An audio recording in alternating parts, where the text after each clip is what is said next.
to Spit Take. My name's Rick, and with me I have Adam. Hello. And Stef. Hello.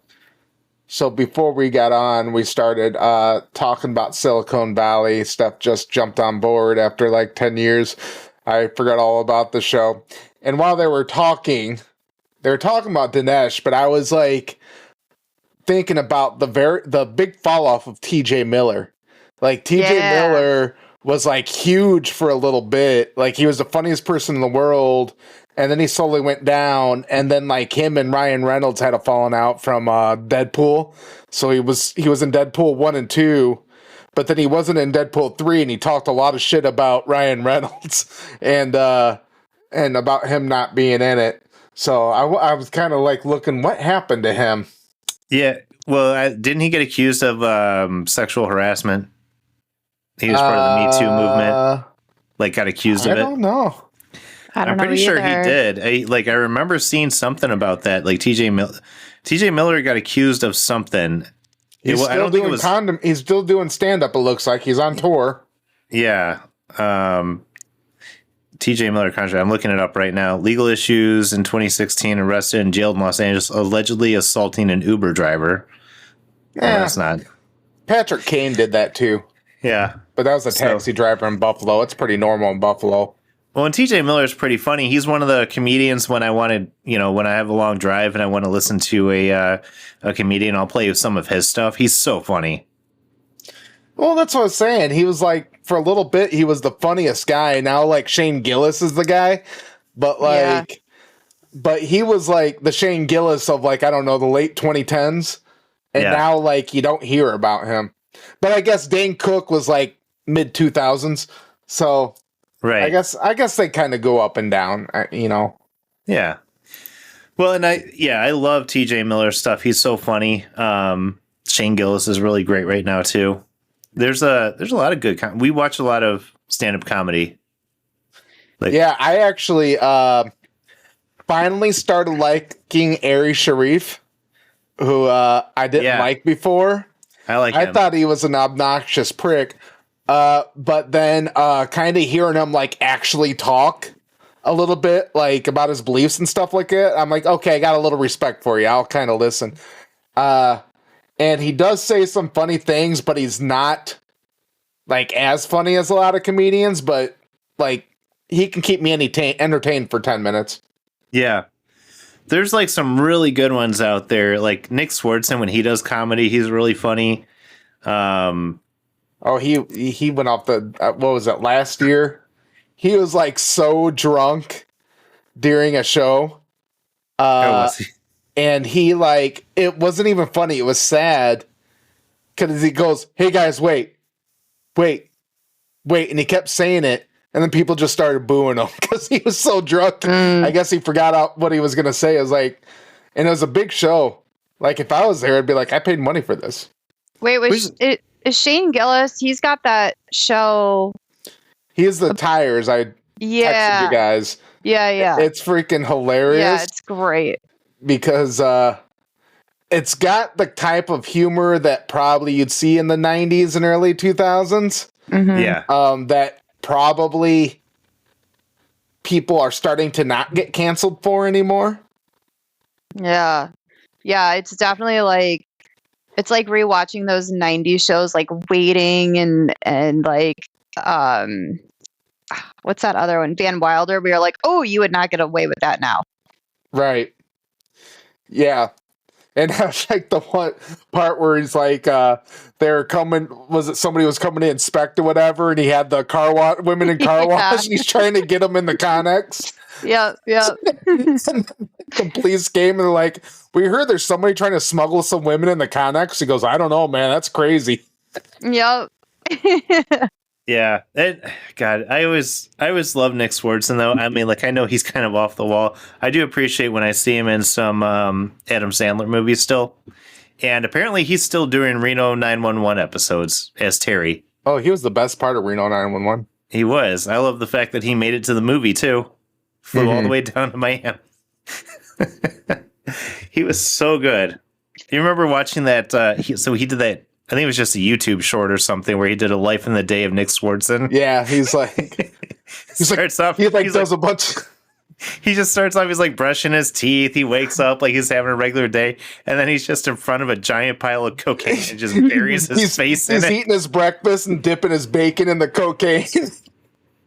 And then like his friend comes over. He goes like, "You the cops, man?" No, I'm your friend. And he's like, "Cool.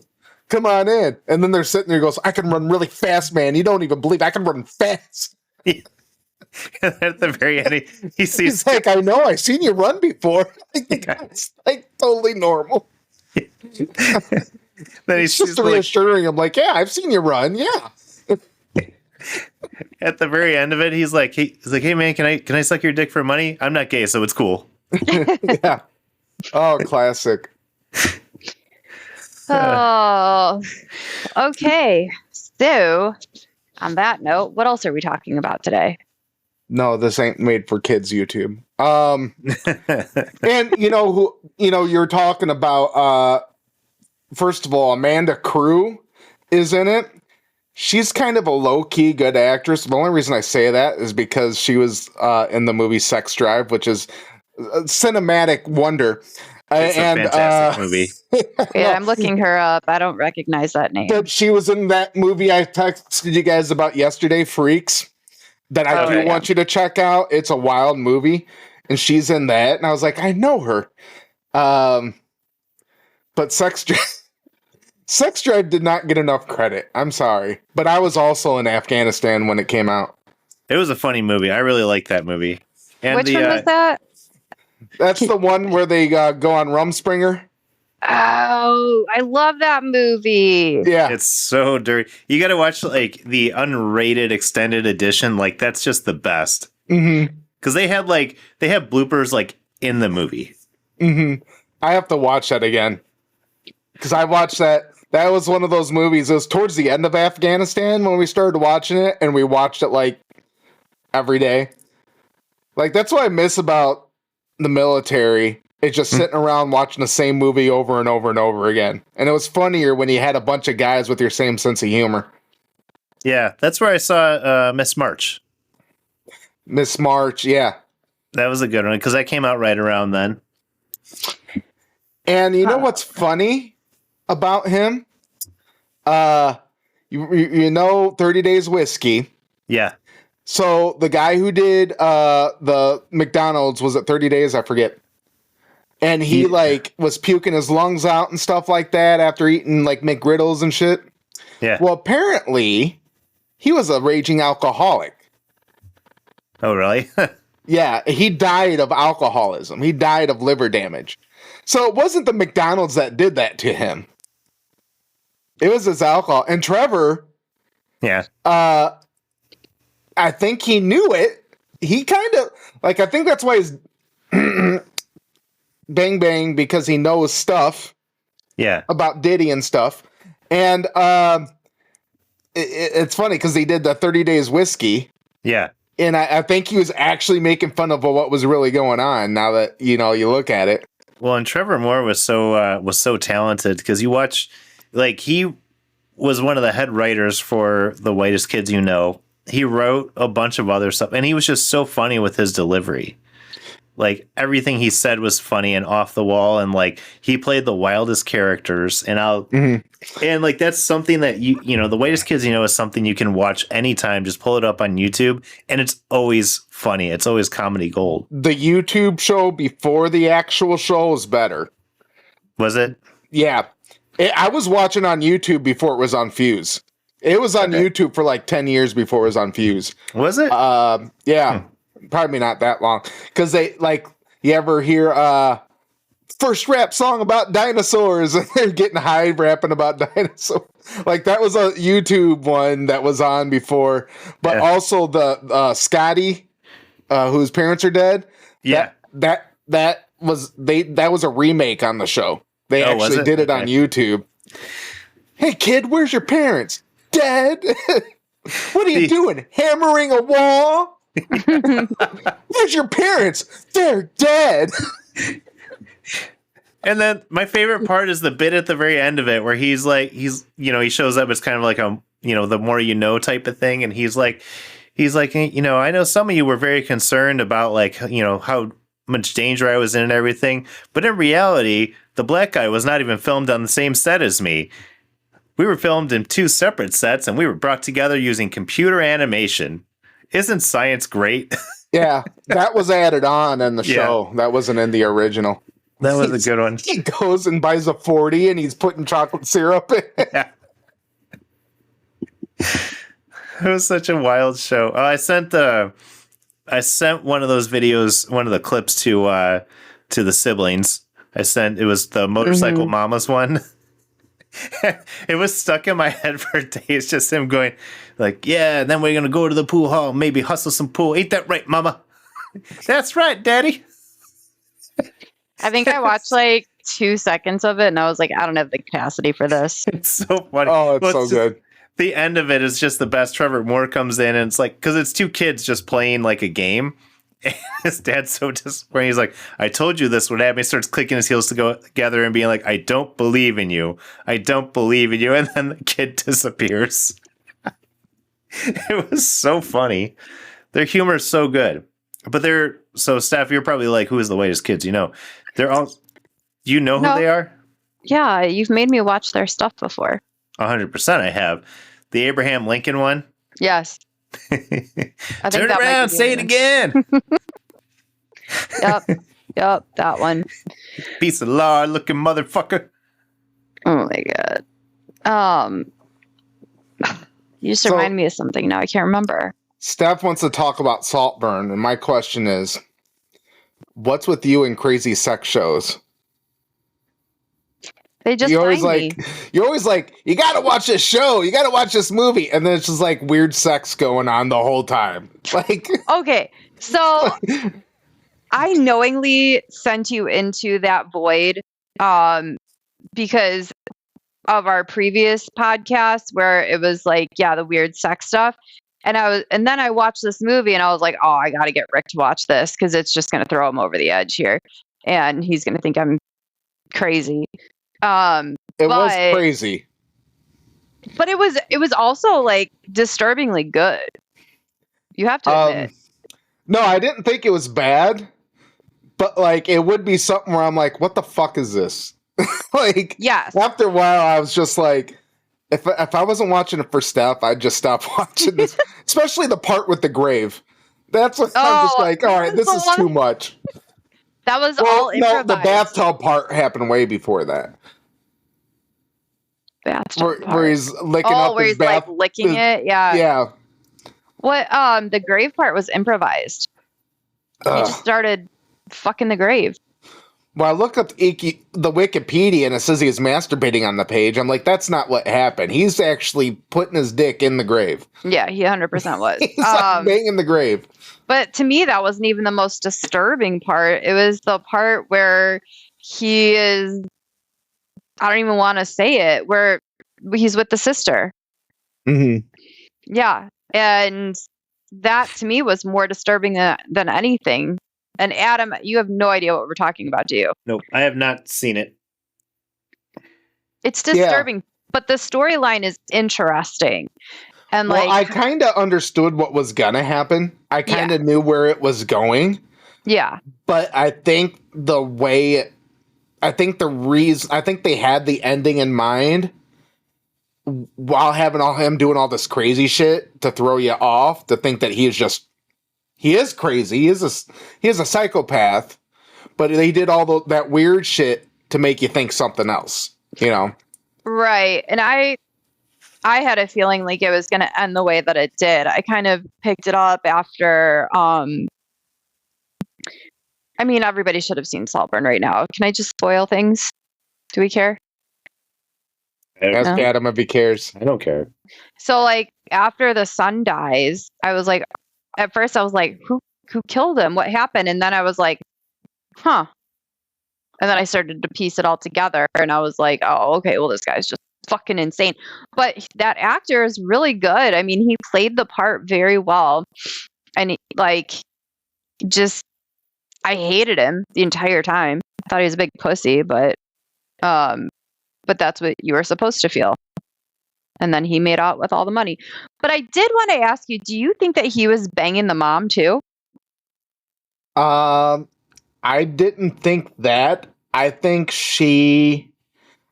think that. I think she just like, I think his whole ploy was the mom. And, to become like, have her dependent on him. Okay. I didn't feel like it was like sexual. I felt it was more motherly friend, like best friendish kind of thing. Like, oh, you're always there for me. You know what I mean? Yeah.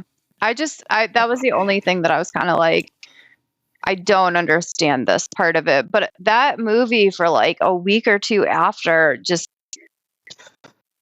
lived rent free in my head. Yeah. I mean, it was definitely a crazy movie.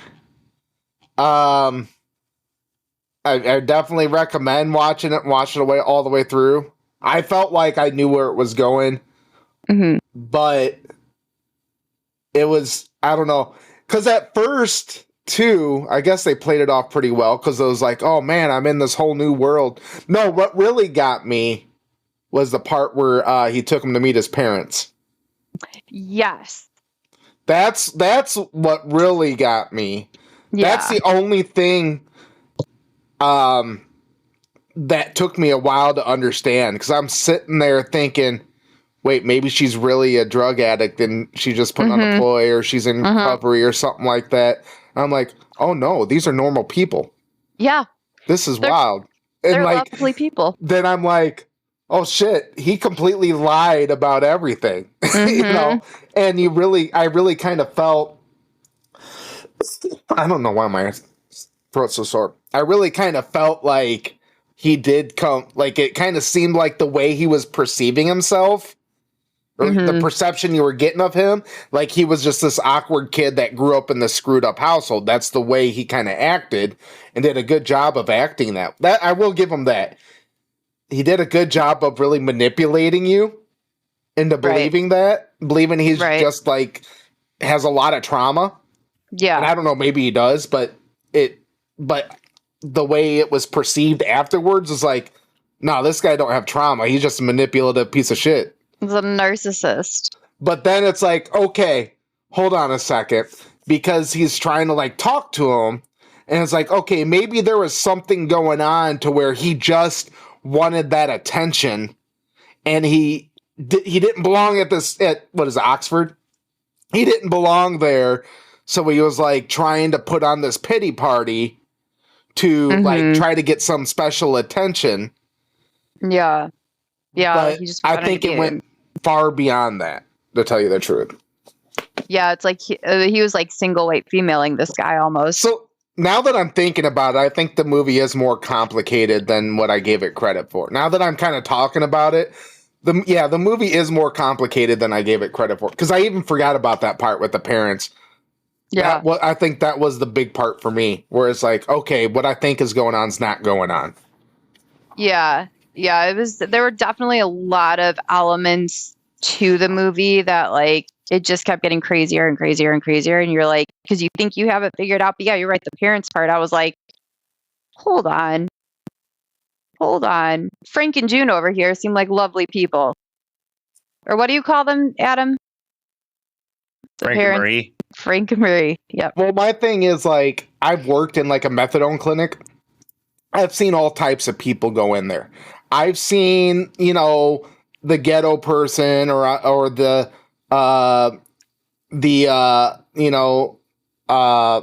like the trailer trash or whatever you want, like the way people see drug addicts. Yeah.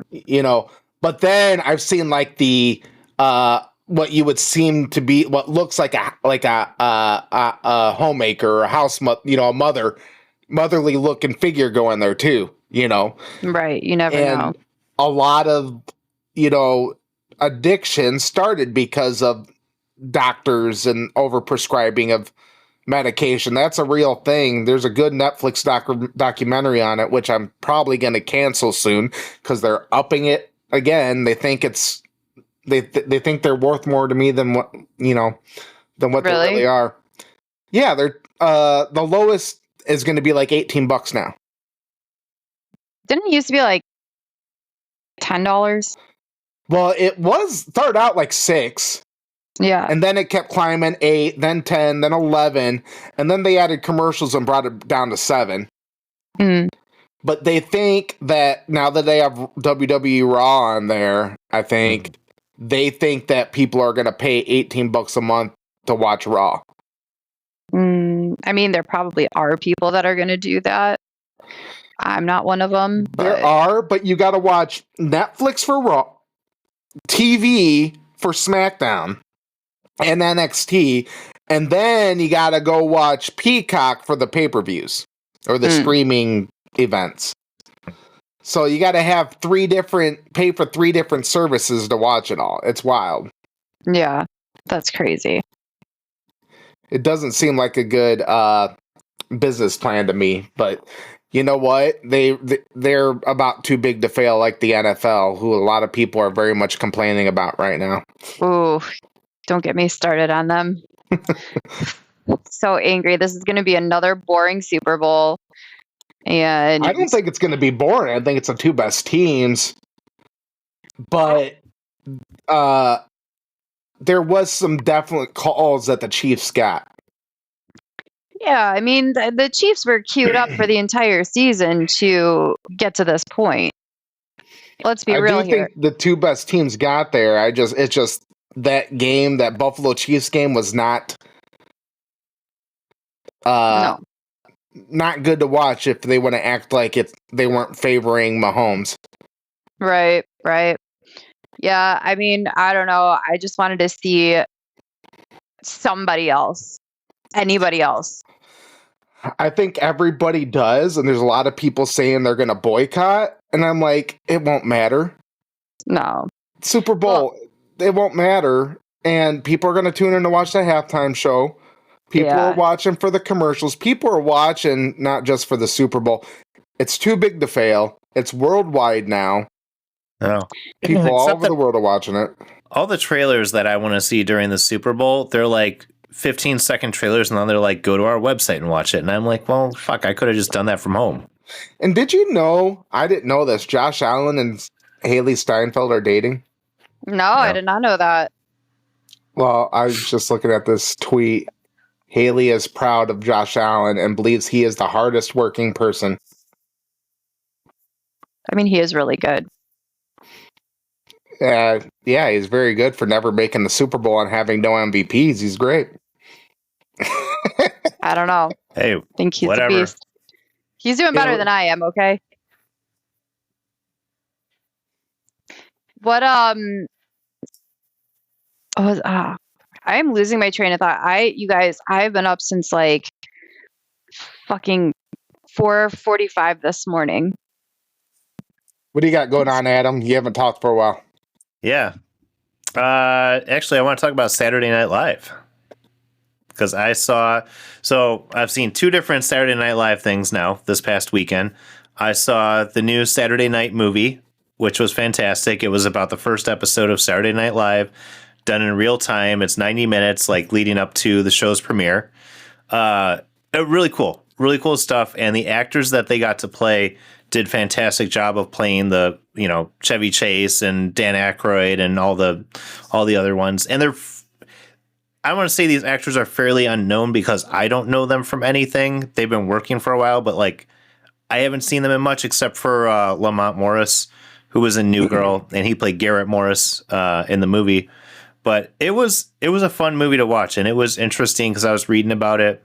A lot of what happens in the movie, pretty much everything that happens in the movie was taken from firsthand accounts of like the writers who were there and Lorne Michaels and like just talking about how it played out. And it's just like wild chaos until the show actually premieres. It was really, really good. So I highly recommend that one. It just came out on Netflix. So I saw that, and then it's on Netflix? Yeah, it's on Netflix. Yeah.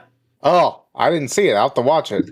It was very good. I liked it. The guy who plays Chevy Chase did a great job and like really captured his unbelievable dickishness that is Chevy Chase. Ooh. Yeah. The guy who yeah. Yeah, the guy who played Dan Aykroyd did a spot on impression of him. Right. Very, very good. God, Gilda, the person who played Gilda Radner, did also. Everybody was like on point with their characters. Like it was very well done, and it's a Jason Reitman movie, which I didn't know going into it. If I had known, I would have been like even more excited because I love Jason Reitman movies. Wait, it's a movie? Yeah, it's a movie. It's called What's it Saturday. called? It's called Saturday Night. Oh, It's got Okay. Willem Dafoe in it, and because it's a Jason Reitman movie, J.K. Simmons is in it for a little bit, and he's apparently got a huge dick. Yeah, sign me So- up. Just kidding. yeah. But it Just has a watched lot J.K. of like, Simmons in a show. yeah. Uh-huh. That reminds me, that's another show I got to bring up. Sorry. So that the movie was great. I highly recommend it, and it just came out. It was in theaters back in November, I think. Yeah, it's been out for a couple months, but yeah, I do want to see it. Check it out, and I'd highly recommend watching. So I watched the 4-part docuseries on SNL that was on Peacock that came out, I think, a couple weeks ago. And that was really good because it was just a little bit of like behind the scenes stuff about the production of it. Like I think the first episode was about how they cast the actors. The second episode was just about the cowbell sketch. It was purely about the cowbell sketch because of how iconic it was. Very interesting. The third one's about the writers, and the fourth one was about, I don't remember, but it was all good. It all ties together very well and just kind of goes through the whole production process of every episode.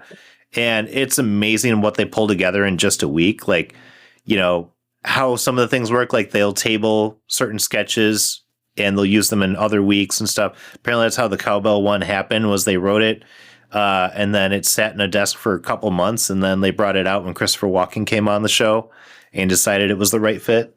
Yeah, and he apparently like that's like when he goes out or something like that, or like I was seeing a Will Ferrell. Will Ferrell interview where he's talking about he'll go to a restaurant and then like they're like, you want anything else? Maybe more cowbell? And like Christopher Walken's like, I can't go anywhere. Like, you know, but he actually thinks it's funny though, but he said Will Ferrell ruined his life. Yeah.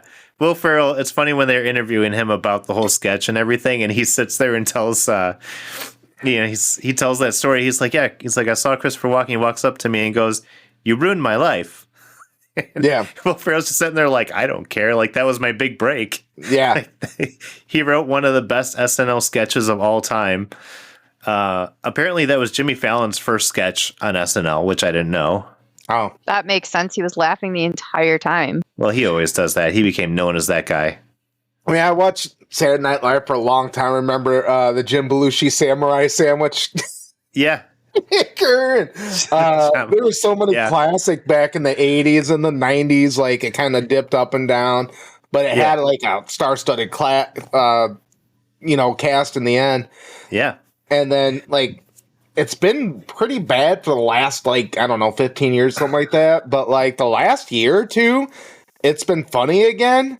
I don't know if you've seen that. The big one is Nate Bargatze's George Washington, where, like, they're getting ready to go battle the English, and he's, like, telling everybody, like, what America's going to be like. Like, he's like, hamburgers will not be made of ham. And he's like, it'll be made of beef.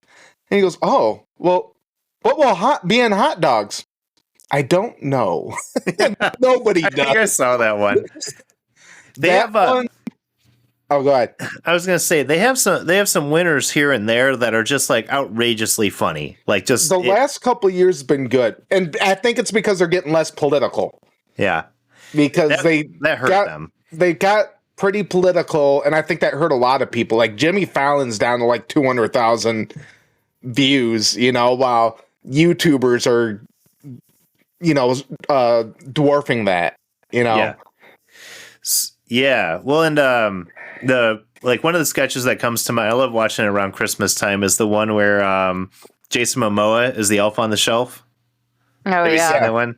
God damn, that is a funny sketch. Actually, me and my daughter did love that one came out in 2016, 2017. Space Pants. Yeah. Space Pants. Everybody look at your pants. Yeah. I don't know if that's what he said, but The alien abduction ones with Ryan Gosling and Those are my favorite. Kate McKinnon. They're so funny. Those are Kate so McKinnon good. is so good. you know who's actually funny in it? What's her name? The Wicked chick. You know what I'm talking about, singer?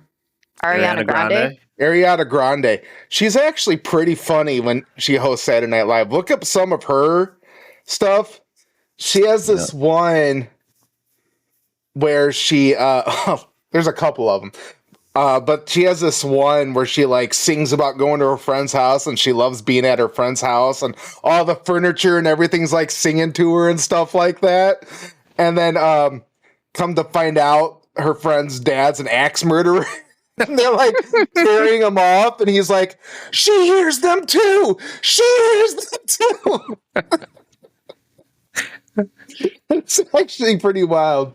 Yeah, there was another one. There's one that always cracks me up every time I see it, and it was Bruce Willis one where he's there with the boys about to watch football and stuff, and his wife's like, "All right, you guys stay out of trouble," and she leaves, and then they turn and lock the door, and then they start going into this song, and it's called Boy Dance Party. They're just singing about how they're having a boy dance party, and they're just dancing in his apartment.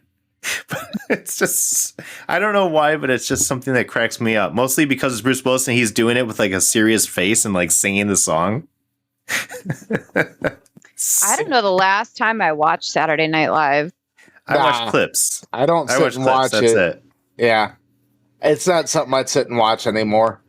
But it's been out for 50 years, which is amazing. Has it really been Yeah. that long? Yeah.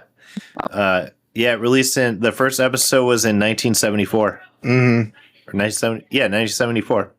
A lot of those comedians came from Chicago, from Second City. Second City. Yeah, Second City used to be the big thing. Now they're getting a lot of them from YouTube and TikTok and stuff now. Yeah. Yeah. They're starting to. I think, wasn't Andy Samberg like a YouTuber? I They don't got know. him off YouTube? I don't think I think he was just a so. comedian. Yeah. I remember because they talk about him in the documentary, and it was because somebody else that they hired knew him, and that's how they started doing casting. Was they were kind of like taking referrals from people. Well, no, they found him from a website, The Lonely Island. Was it? Yeah, he was a YouTuber. I know this stuff. I drink and I know things, except I'm sober, so I drink water. You don't drink. No. Well, I know that they started, like, I noticed I watched one and it was like, do you guys remember that show, All That? Yeah. Mm-hmm. Like, they took a whole bunch of people. Yeah, it was a big HBO documentary on. Yeah. I think I missed that. Oh, you're missing out on what's going on in the world. Yeah. It's something you definitely want to watch, Steph. I think you'd be highly interested in it. It brought a lot to light about child actors and the shit they've gone through. And a Nickelodeon. Yeah. Oh, Yeah, maybe. it was pretty weird. Pretty wild. Poor Drake. Oh, What happened to Drake? He got it bad. Yeah. Like the singer Drake? No, No. the Drake and Josh. Yeah. Oh, I never saw that. That's after my time. It is. I didn't watch it when I was 20. I didn't know him from Drake and Josh. Like other people said that, but like what I knew him from was Superhero Movie. Yeah. Yeah. He did. He had some weird stuff done to him, and then he started doing weird stuff. He did get a little bit into the child porn. Yeah. Oh. Well, I don't know if I want to necessarily go down that rabbit hole. Yes, you do. Yeah. It's interesting to watch. I mean, it's just definitely how It's called Silent on the Set, I believe. Quiet on Or set. Quiet on the Set. Yeah. What's it on? Max. Yeah. You guys, I don't have these rich people channels. Just I get it free with my AT&T. There was one other thing I wanted to. Why don't you have AT&T? Yeah. You're about to get AT&T. Mom on my told me. phone. Yeah. Yeah, I get I get it with my phone service. Oh, for real? Yeah, well, I don't think they have it anymore. I got it when they had the deal because AT&T owned HBO, but I think they sold it. But because I kept the service, I was grandfathered in. So, like every time I call them to like upgrade my service, I'm like, I'm not losing Max, am I? Yeah. I have to switch my cable, I think, and my internet because they keep jacking my prices up. And I'm like, I don't even use this enough to make it worth it. Thanks, Trump. Yeah. He's been in 8 days, and it's all his fault. Yep. There was one other show that I wanted to mention that I've been watching. It's called Evil, and it's actually pretty good. I heard about that. I have not taken the time to watch that, but I know what you're talking about. I probably won't, but I didn't get drawn in by the first episode. Like, I watched the first episode and I was like, yeah, it's okay. And then I didn't watch it for months. And then, like, lately I picked it back up and I was like, I'm going to give this another try. And I watched episode 2. Now I'm, like, hooked on it because I love the way that they're doing it. So it's very different than other supernatural shows. Because where some of the, with other supernatural shows where they're like, it's very clearly a demon, there's possession, there's all this. This show kind of takes it in the form of, like, they're trying to debunk whether it's a possession or not. And they're bringing scientific explanations to, like, what's happening to these people. So it's like 95%, explainable. And then 5%, there's like things they're seeing that, like, do not make sense. And there's someone tugging the strings who might be a demon. We don't know yet. I don't know yet anyways. But the way that they do it, because they have a therapist, a tech guy, and then a priest. And the three of them are the ones who are investigating this, like, everything. And, like, the tech guy is, like, coming up with the solutions of how these things are happening. And they're, like, kind of resolving the issues. But then, so it's got Michael Emerson in it, who I love in a lot of shows. Michael Emerson's kind of the bad guy in this one. So he's kind of pulling strings in different places and kind of working against them. But he's under the guise of being a therapist as well, or a psychologist. I don't know, one of the two. But anyways, he's sitting there trying to get people to do bad things. There's an episode that this like kid gets, like, turned down at a coffee shop, right? And Michael Emerson goes to him and says, hey, why don't you come talk to me? He's like, that's just, like, messed up the way that happened. So the kid comes and talks to him, and the kid's like an incel, and he, like, basically plays on his emotions to make him, like, go to do a shooting, like a mass shooting at a church. But he never makes it to the church. I won't say why, but he never makes it to the church. And it's kind of funny how it happens. So how long has this been out for? They're on season 4. They're only doing 4 seasons. They're on the 4th and final season. What would you compare it to? It's tough to say because I don't really have anything to compare it to because of the way that they're doing it. Because, again, it's not like very clear black and white. There's monsters or anything like that. It's like, hey, there's a ghost, but is it really a ghost? Oh, no, it's a projection because of this thing. Scooby-Doo. Yeah, I guess Scooby-Doo, maybe a little bit. Okay. That's actually not a bad way to put it, yeah. I've heard good things about it. I just haven't taken the time to watch it, just because it takes time to watch things. And Is I this got also so on much Max? One Piece. No, this one's on Netflix. Yeah, it's on Netflix. Don't have that either. It was on Peacock, and I think that's why I had a hard time getting into it because it had the commercial breaks. You just watch and Tubi? That takes me out of it. I have Hulu and Disney Plus and Plex. So, like, on Plex, I'm sure I have all this. Probably. Well, I think Plex and, like, Tubi have some, like, good stuff on there. Yeah, Plex is really good. I just search stuff and I mean, that's probably a smart way to go.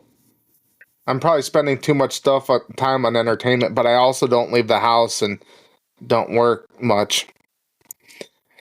That's healthy.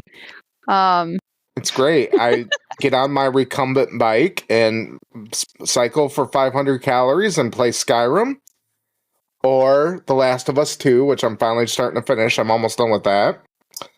So I can be ready for the second season when they, with the horrible casting and everything. Yeah. I like the one girl who was cast for it. I like the actress. It's terrible. She was on- It's a terrible casting. She was on Last Man Standing. I No, like she the wasn't. actress. Yeah. In The Last of Us too? In The Last of Us? Yeah, in the new She season. wasn't in Last Man Standing. She was in In the new season. she is cast in the new season. Yeah. She's in the new season of Last Man Standing? No, in the new season of The Last of Us. In season 2. There's too many lasts. It's getting confusing. In season 2, the girl from Last Man Standing's in it? Yeah, one of the daughters. I don't think you're correct. I am correct. I saw That's it. And plays when Ellie? I saw the trailer. Or No, she not plays Ellie. some, okay. That's why I was confused. I thought you No, were saying I'm sorry. No, not Ellie. No, I'm sorry. I was like, no, it's the girl from the one show. No, it's Caitlin Dever. And she's playing Abby Anderson. Whoever that is. Oh, I'm not gonna like her. Yeah. Well, I know you have your thing. I haven't played part 1 Well, of The Last season of 2 Us. is so it's good, but it has no business to be good because it's disappointing. No. I think I'm still on like episode 4. But Last of Us, the first one, is my favorite game of all time. Yeah. I know It you is- talk very highly of it. Bar none, I will sit here and beat it like I'm playing Aladdin on Yes. Sega, which I Steve will switch- beat the Aladdin Sega without dying at all, and have done it. I see it Sorry. in your eyes. You're Like- trying to dispute me. That one and I'm just gonna let you the have Lion, this one. Lion King One was of the Lion King. fantastic. Those Lion games King have no and- business being that hard. They were good. They're They good. were They're very good games. Some of the best games ever. Mm-hmm. It's They crazy. have no business being that difficult. Oh, you know, I watched. Okay, wait, hold on. I want to see where I want to go with this. Well, first I watched the P Diddy doc today, and I'd recommend watching it, but I also didn't learn anything I didn't know. Yeah, but would people that don't know a lot and don't go down the rabbit holes of TikTok, would they learn something? Yes. Okay. But also there was some video of P Diddy being a douchebag that I haven't seen before, like outright being a douchebag that I'd never even seen before. But not surprising, as a narcissist specialist, he is to a T a narcissist, Really? without a doubt. Yeah. Well, of course he was. Just listening to people talk about him, he is without a doubt a narcissist. And they keep trying to say like it's his childhood and blah blah, which I'm not disputing. But I would suggest watching it, especially. Well, I guess there's two. If whether you're a conspiracy theorist, where it's like what I really think is he pissed somebody off and that's why he got caught. He was allowed to do what he did for a long time, and he got cocky. Now it's all being covered up. They actually addressed like him killing Tupac. Really? Mm-hmm. Wild Interesting. ride. Yeah, that would be interesting. I mean, there's so many different like theories out there of with Tupac and with that whole like scene, I guess, and everything that went down. But I could see that happening. But we'll never know because the fires burned everything down. Well, just watch the TikTok videos by Jaguar. Okay, well, I don't have TikTok. So I You might be can't. able to find it somewhere. The Jaguar pretty much tells everything. That chick See, tells you everything. That's I why I know everything, because I sat here and listened to watched every one of her videos. She's got a ton of them. They took all those down because I haven't seen those for a while. I wonder if that was part of the deal. Because they had her, and then they had the one chick who said she was one of the trafficked kids there. Traffic kids. What? So, P Diddy, yes, Ken, Pizzagate is real. P Diddy had underground tunnels and trafficked children in the after party. Oh, and this girl was one of them, and she really goes wild on these videos. And then there's the white girl that he adopted that people have a lot of theories about too. I don't know anything about this, so Yeah, No. who's the let me pull that up. Yeah, he has gonna adopt a daughter named Ava. And she's this white girl. And there's something about her in some of these videos with her. But she has been keeping silent. So there's a lot more, like you're saying, because it's been confirmed there are underground tunnels for celebrities in LA. It's been confirmed, it's been videoed, and they call it like the underground highway, so you'll never see like a celebrity in traffic because there's literally a tunnel from their house that gets them to the studio. yeah, And to the airport. yeah. like some kind of wild James Bond type underground city.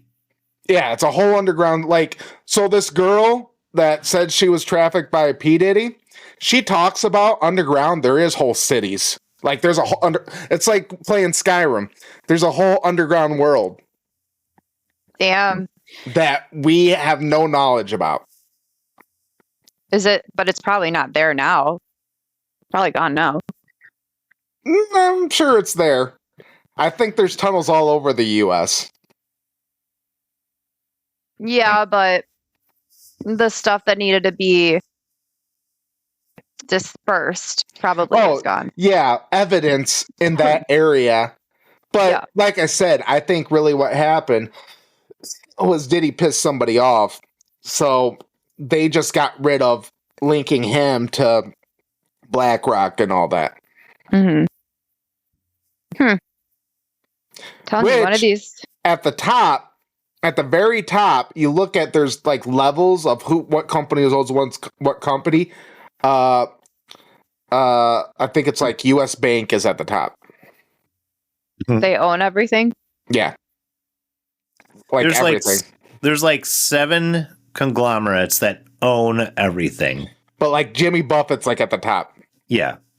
Like which one was it? I think Coca-Cola is one of them, I think. Oh yeah. I wonder what, Microsoft owns.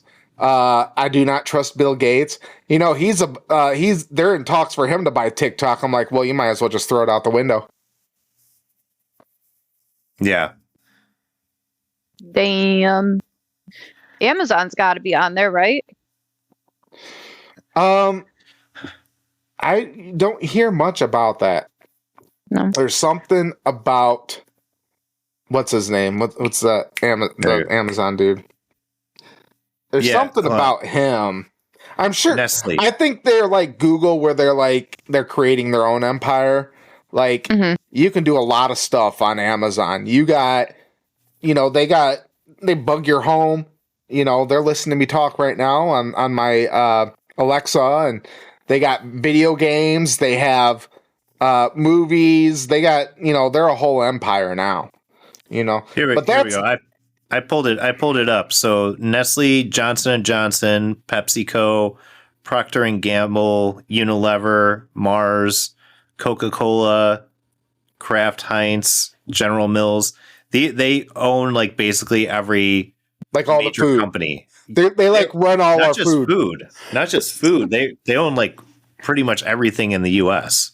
Well, Johnson Johnson is like really big into the big pharma.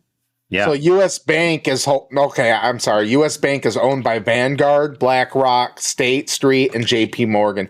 Those are the guys at the top of like what is running our country. They're running our country when the wrong people are in charge.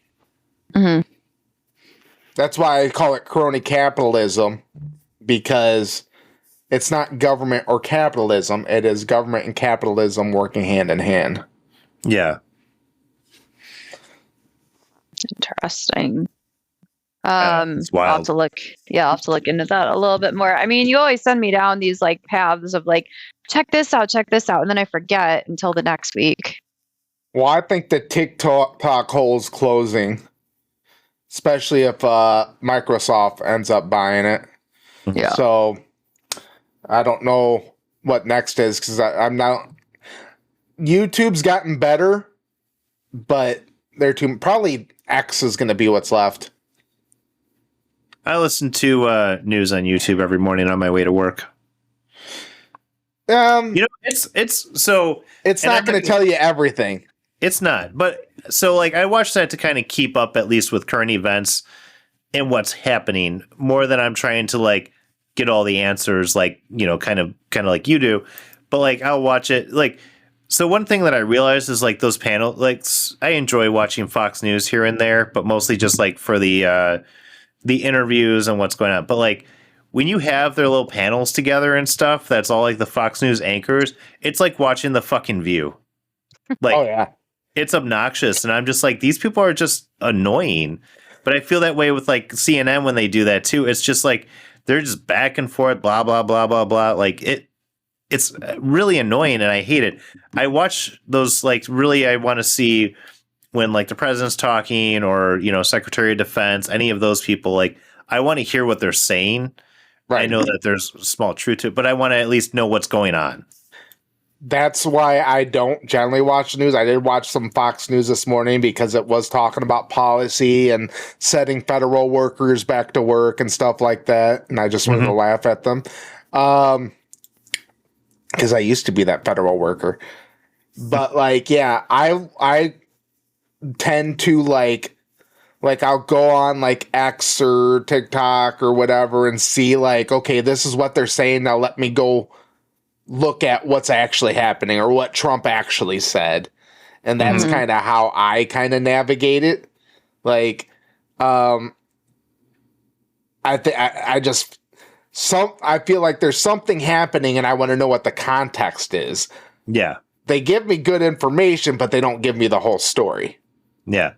Well, so I'm watching more so like the live ones with like, you know, more Trump will talk, and you know, so it's not like clips of him talking, like it's really just him, you know, throughout the thing. But yeah, I don't have the attention span to sit there and listen to Trump talk for an hour and a half, and he will. Well, I have a half hour in traffic to and from work, so I got enough time to listen to usually a video or two. Yeah. I mean, and I'm not just listening to Trump, I'm listening to like everybody. I want to hear what Pete Buttigieg actually said. I want to see the video of what they actually said, and then look at what they do and look at the context and then look at the consequences of what they do. You know, I analyze it all, and I feel like it's a drug. It is, you know, especially when you're like me and you're working 2 to 3 days a week, and because you're on disability, you just, you know, you're playing video games and looking at conspiracy theories, and it's really fun. Yeah. And scary. Well, you know what I like to listen to on my way to work? Spit Take. The Spit Take podcast. Yeah, that's where you're going to get the most up-to-date information on movies, video games, and sometimes news. Yeah. And conspiracy theories. Really, whatever we want to talk about. Yeah. I haven't listened to an episode in a long time. Oh, good. Then some of those listens aren't just you. No, I actually don't listen to them for a while because I just want to like forget, and like I hate my voice. So I'm like, we'll go back if there's something good. Like Dad was texting me last week about it, about our podcast, and I was like, honestly, I don't even know what we talked about. Oh, I don't watch it because I already know what happens. Yeah. I was there. I listen to it usually the day after, and just to make sure that like everything's good on there. Speaking of video games, Oblivion remake. Yeah. I am, they're talking about Elder Scrolls 6. I know Steph's really intrigued by this. Yep. But like, Gonna get on my phone. I'm very curious about what they're doing with the Oblivion remake. Yeah. They say it's a remaster, but I guess it's a real remake. And my thing is, like, are they going to have like new stuff in it? Like, I guess they're going to have like upgraded like stuff in it, leveling and stuff like that. I guess that's what I'm more interested, because really, Oblivion probably as a whole is probably better than Skyrim. It's just that Skyrim looks and plays better. It does. But like Morrowind's probably better than all of them. But again, it's just so dated, it's hard to play. Yeah. And yes, and I think that Oblivion was a better game story-wise than Skyrim. I was way more intrigued by the story. Plus, what's his name? Captain Picard voiced the king on there. Jon Stewart? King Uriel separate. Patrick Stewart. Or Patrick Stewart, Jon Stewart, whatever. Yeah, Patrick Stewart voiced King Uriel in there. But the story like drew me in a lot more. And it was essentially just taking on hell. So yeah. I'm excited. I think the first time I ever played an Elder Scrolls game was at your house in college, because you had just gotten your Xbox 360 and you were playing Oblivion, and I like came over and was like watching you play for like an hour or two. Burned a hole in it. Yeah. Now this hole is getting so big in Skyrim, it's not funny. It's like, we need Elder Scrolls. It has been, when the Elder Scrolls 6 teaser came out? Guess what year, without looking? I thought it was like 2018? 2018, when the Elder Scrolls 6 was announced. So, yeah. It was like 6 years, or like 5 or 6 years between Oblivion and Skyrim. Yeah. It's been Oblivion to Skyrim since the trailer came out. Yeah. I know. And it's still not coming out till what, 2027, they said? They don't know. They don't have a date. Yeah. So, and I think they're letting out the Oblivion. First of all, they have this project. There's a Skyblivion project, which is this these modders that are redoing Oblivion on the Skyrim engine, and that's supposed to be out like this year. So I think that's why they're like, oh, we're remaking Oblivion, Yeah. And that's supposed to be out by the end of this year too. Yeah.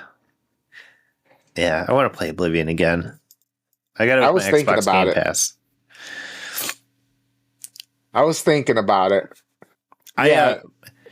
One of my favorite stories about playing Oblivion was I had my Xbox in Afghanistan, and I was playing it one day on our MWR, and I was just like chilling, like playing on our little TV, just playing by myself, playing the game. My captain comes in, starts talking all this shit to me about it, like, oh, fucking Dungeons and Dragons, playing this game. Like, he didn't know what it was. And and I'm picking up some fucking Nirnroot, and he's like, oh yeah, I got to get that Nirnroot, and he's like just making fun of me like the whole time, standing behind me. And then like one night, I go outside and I was like in bed. I came out, had a cigarette, and I go into the MWR, and he's sitting there playing the fucking game. It'll hook you. It'll hook you. It's a second life, and plus you get to like make your character any way you want. It's like, I could be like a spell sword where I'm shooting fire in one hand and hitting with the sword, and then I'm just like leveling that up. Yeah. And then you're like, it is Dungeons and Dragons. You're like role playing it. 100%. It's so good though. Yeah. I got I have two characters going on right now. I got one character that's a werewolf, and all he does is he's got the two-handed weapon. He just goes in and he just fucks shit up, and he has the ring of what's its name? The the cannibal, and so he still eats people when they're dead, and then he could turn into a werewolf, and then he could eat people. Then I got another Necronomicon that is a mage and a vampire. Necromancer, you mean? Sure. Yeah. Maybe I'm thinking of what was it called when you bang dead bodies?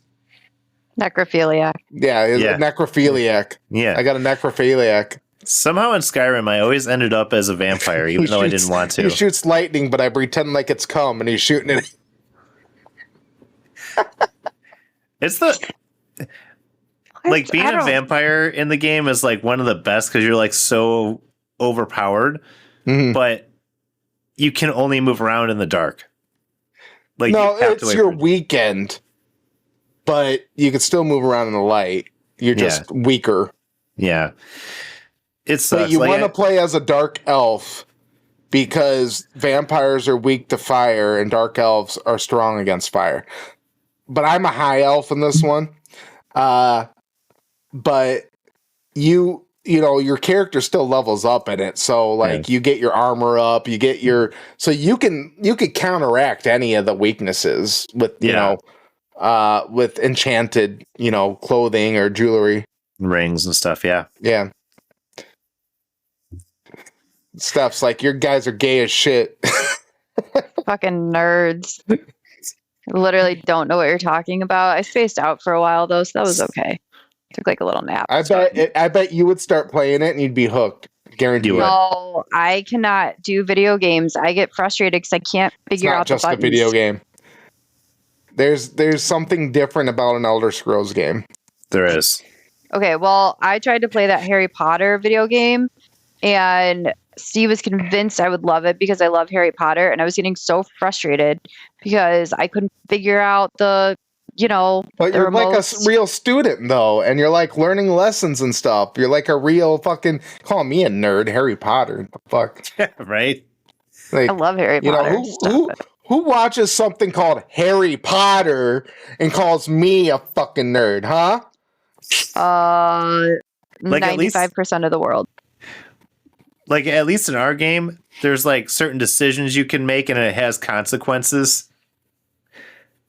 Yeah, that's same. Like if you I do have the Harry Potter game, and it's pretty good actually. It is really good. It is pretty cool, and like the graphics are good. You are actually at Hogwarts, and they just approved mods to be on it. Nice. Oh really? Mm-hmm. Yeah, Steve's like I think every house except for one right now. So he's like, forget which one. I think he's on Ravenclaw right now. I haven't played it in a while, but you get to fly around on a fucking broom and shit. And so that's pretty sweet. So I just get on the broom and fly around. I don't really do anything. Like there's actually side quests and stuff you could do, but yeah, he's like, do the practice round. It's only like an hour. No, it's a lot longer than that when you don't know how to work a game controller. And you get frustrated. But complicated. It is complicated. Yeah, my 3-year-old's trying right now, and she's struggling a little bit, but she's doing okay. Speaking of which, I was going to say something. A show that would be good for the children. What was it I was thinking about? Was it the Diddy documentary? No, don't have them. Well, I'd have them watch that. You want them to, you know, wake up, but let them know taxation is theft, all that jazz. But, never mind. I know the Dogman movie is going to come out soon. And Lana like read all those books, and we're gonna go watch that. I saw a commercial for it, and I was kind of wondering what that was about. So, may have it's to a check kids that out. show. Like it might be. That might be a good one to bring the girls to. Well, no, we're in a phase. I guess not a phase, but we watched. We got her to watch a tsunami documentary the other day on Disney Plus. It was about the tsunamis in 2004. Down in like Sri Lanka. Interesting stuff. Four episodes. It was a lot more graphic than I thought it was going to be. And like, so my daughter's sitting there watching these tsunamis and stuff, and like, then she sees like some guy who was talking about being with his mom. And she's like, where did his mommy go? And I'm like, she got swept away by that wave. I'm like, shit. And they'll find her. She'll be okay. She went swimming. Yeah. Yeah, but she's like, she's smarter than that. She knows what all that is. So it's wild though, because I don't remember these tsunamis at all. I don't remember this ever happening. I was deployed. I was in high school. 2004? 2004. Jesus, you're young. I graduated in 2005. Oh my But it was like Christmas of 2004, so I was a senior in high school. 2005. Okay, that's when I went to Eastern, yeah. Yeah. So it was, I don't know. I don't remember these tsunamis happening. I remember the 2011 tsunamis in Japan. I don't remember this one, though, in the Indian Ocean. And it was like an 8.9 magnitude earthquake that caused it. Don't remember this at all. Yeah. Well. But now I know all about it. Yeah. Well, now you're educated. Yeah. It's got some sad imagery in there, though. It's pretty sad. It was like 250,000 people died in that tsunami. But you should let them watch the Sonic movies. Sonic 3, me and Lana went and seen that. She loves Shadow. Yeah. I've only seen the first one. I haven't seen the second one. Knuckles? Oh, so good. The Sonic movies are cinema. Cinema! Well, Ray and I do have a girls' day coming up, hopefully. Play some Skyrim and watch some Sonic. Yeah. Whatever that little girl wants to do. It's up to her. Be prepared to watch Paw Patrol all day. Nope, we're not doing that. Just Caillou. No, we're not gonna be watching TV. We're gonna go do activities. Is Caillou still on? Do people actually still allow that on TV? I don't know what that is. I never saw that. I know you and Sam talked about it at one point. I don't remember. Just watch some Caillou just to experience it. It's this little brat that just freaking whines all the time. And it used to be on like PBS, you turn on the PBS for the toddlers. And Daniel Tiger, Daniel Tiger's great. I like Daniel Tiger. That was a good one. Yeah. But Caillou makes you want to punch a baby. It makes you want to murder somebody and eat a heart. Like that's what? Yeah, it's like turns you into a zombie. It's so intense. Bad. Yeah. Holy shit. People also search for Little Bill, which is a Bill Cosby themed cartoon. It was on in 1999. Huh. Oh, little did we know back then. Yeah. Oh my. I wonder who he pissed off to get in trouble too. These people, they don't just get in trouble. They all know. No. They all know, and it's like they piss somebody off or they're the scapegoat. Mm-hmm. Anyways, anything else before we close it up? I gotta work tomorrow and stuff. Same, yeah. I don't think so. Romance movies coming up. It's almost Valentine's that time. Day. I thought we talked about romance movies. Saltburn. Yeah. Yeah, I guess in a way that is a romantical movie. Maybe we'll find something a little bit lighthearted with less death and grave fucking. I was watching before we got on. There's a new robot movie, Subservience, and Megan Fox is the robot. I wanted to see that. Was it any good? Well, here's the thing. It's not bad, but I think it's been done to death. Twilight Zone and shit. Yeah. But it's like Megan Fox seems kind of intelligent in it. And it's not that. It's not that she's not intelligent. It's just that you just know she's usually the hot girl, or Jennifer's Body. But Great movie. but the thing is, like, it's kind of weird seeing her as like a smart, even though she's the robot. But like Megan Fox is actually very intelligent in real life. Okay, so she's got a baby daddy that she's not talking to, and she hasn't had the baby yet. Machine Gun Kelly ruined everybody's life. But like she apparently like reads smart books and shit. Like she sits there and reads books on freaking, just like She's very smart. Real literature, like shit that I would never even touch.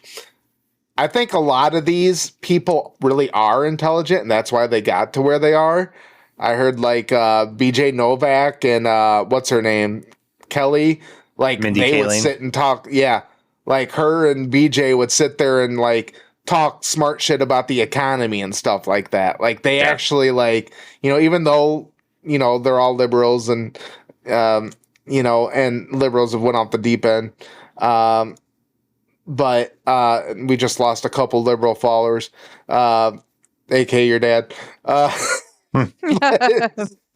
like, it's like these people are like, I think you'd have to be intelligent to kind of be a comedian. Yeah. Or, you know what I mean? Like, comedians got to be some of the smartest people ever. They are. They're very smart. And I mean, if you look at Monty Python, right? That those cast and writers, most of those guys have PhDs. Right. Oh, yeah. I think it was a real thing. Like, there were people like on the Office writer team that like there'd be people that came in from like sketch comedy and stuff.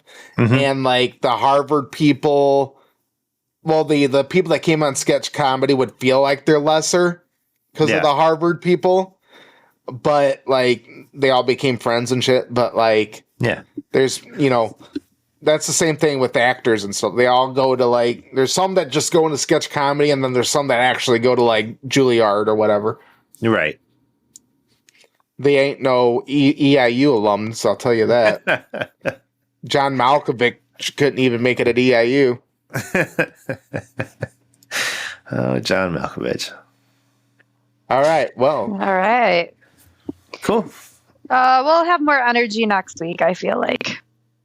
Maybe. I'll probably be the same. I mean, we get on here late. You understand, I get on here an hour ahead of you guys. Yeah. I mean, we could change that for me. I don't have kids or anything, so. Well, this is Adam. Yeah. Yeah, that's true. So, cool. Well, thank you everybody for listening, and we look forward to seeing you next time. Please check us out on YouTube, Facebook, or anywhere you get your podcasts. We'll see you next time. Bye. Level up, guys.